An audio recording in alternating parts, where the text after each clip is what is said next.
কুমিল্লার লাকসামে অশ্লীল ছবি সামাজিক যোগাযোগ মাধ্যমে ছড়িয়ে দেওয়ায় অপমানে কলেজ ছাত্রী আত্মহত্যার ঘটনার প্রতিবাদ চলছে দেশজুড়ে।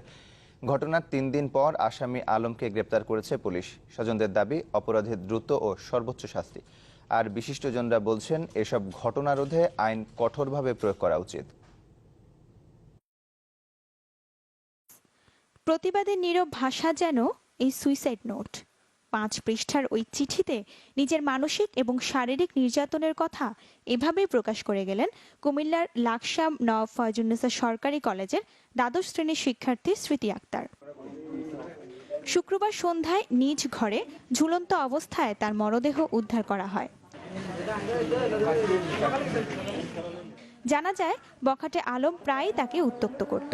স্মৃতির নামে ভুয়া ফেসবুক আইডি খুলে বিভিন্ন অপপ্রচার চালাতে শুরু করে সে।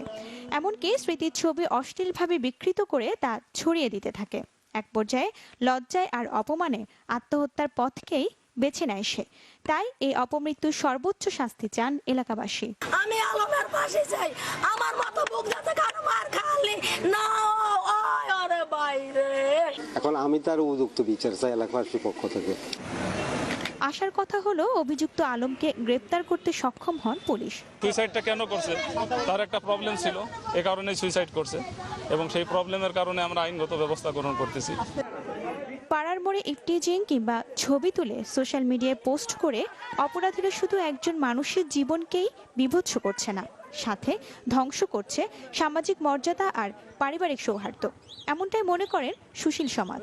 যখন তাদের পড়াশোনা করার কথা বা অন্য গঠনমূলক কাজে অংশগ্রহণ করার কথা, তখন তারা নেশার মতো করে এই সামাজিক যোগাযোগ মাধ্যম ব্যবহার করছে এবং এর অপব্যবহার ঘটাচ্ছে। ব্যক্তিগতভাবে এবং সামাজিকভাবে যদি আমরা এটাকে প্রোটেস্ট না করি, তাহলে হয়তো আমরা এই প্রবলেম থেকে ভবিষ্যতে মুক্ত হতে পারবো না।